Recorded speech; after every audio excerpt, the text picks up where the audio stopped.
Memes, memes, memes. But what is a meme? The very first meme is believed to be this comic created by Tom Gherkin. But is that really the case? A meme is a unit of cultural information spread by imitation. Who said that? Well, Richard Dawkins, of course, evolutionary biologist and writer of the 1976 The Selfish Gene, in which he invented the word meme. So, a unit of cultural information, huh? Well, what does that mean? Literally, any image or phrase or thing that caught on with the population. You know that Bible quote, "Let there be light," a meme. Vini, vidi, vici, a meme. The entirety of literally any religion, a meme. That's right, from folk songs to foods to the clothes you wear, all memes. But what's the point of a meme? It's not like memes ever did anything in the real world.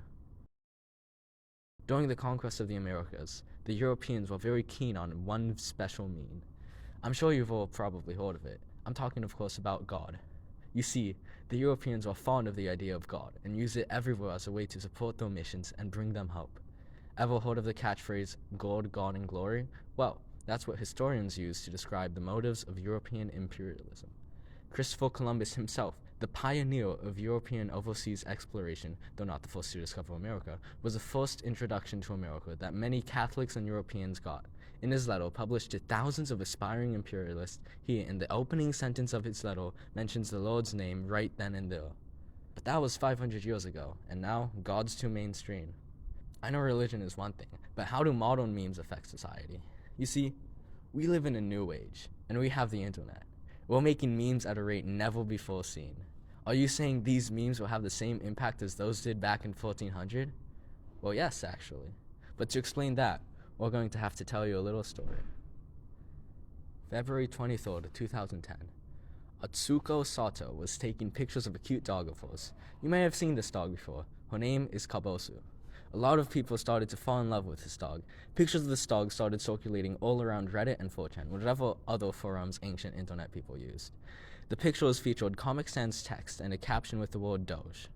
Well, actually, this was part of a bigger meme where users would post images of Comic Sans text and Shiba Inu dogs, which was the breed of dog Kabusu was. However, Sato's dog lived on and became the head of the Doge meme. In 2013, Doge inspired DOGECOIN, and more famously, in the Big 25, Donald Trump renamed the Department of Digital Service into the fitting name Department of Government Efficiency. This marked a monumental moment for the Internet Meme Society, as it showed that their memes have an impact outside of the Internet. Really, it showed that Internet memes may soon become a serious part of politics. Aside, politics aren't the only way these memes impacted the real world. Ever since the great pandemic of 2020, memes have started to gain massive traction. Everyone was forced onto their devices, and thus the iPad generation was born. Yet, while that was happening, a certain game became popular, and that game was called Among Us. How it plays is not important, but the little mini astronauts are. You see, these funny-looking creatures became so recognizable and so iconic that people started memeing about it everywhere.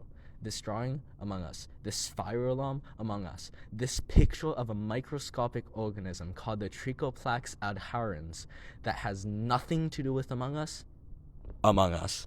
Among Us became so popular, I would even consider it the first form of modern brain rot. Back to the iPad kids. You may have heard of some kids saying, "He's so Sigma," or "Don't let me unleash the wolf inside of me." Well, where did that come from? Very intelligent and incorrect scientists studied wolves and came up with a theory to describe the hierarchical structure of packs of wolves.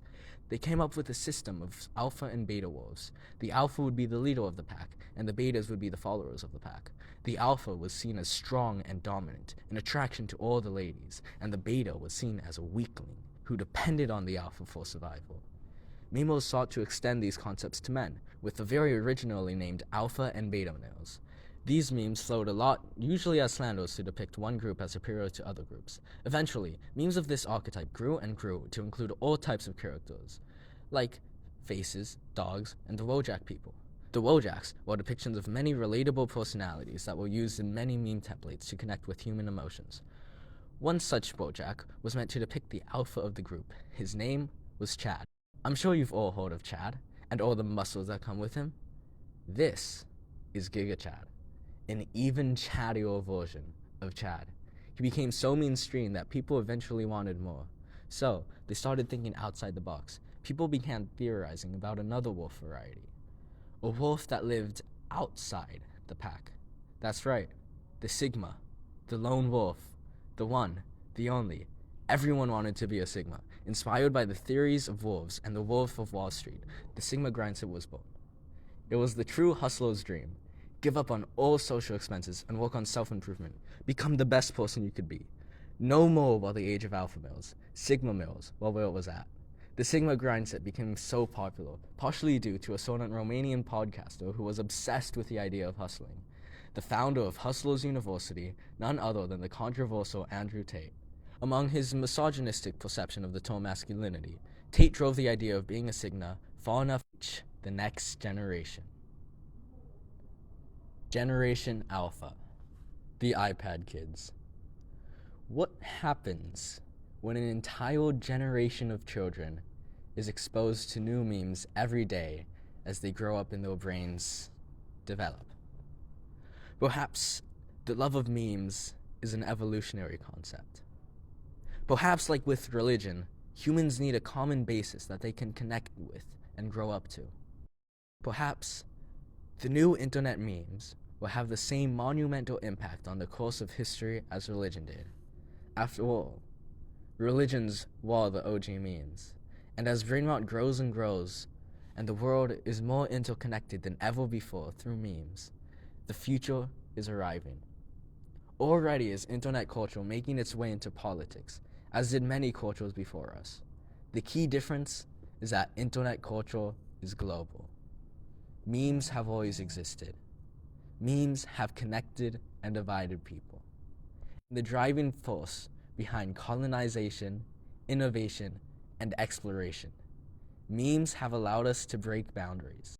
So the next time you see your 4-year-old child talking about Skibidi Toilet, think about what that means for the future of mankind.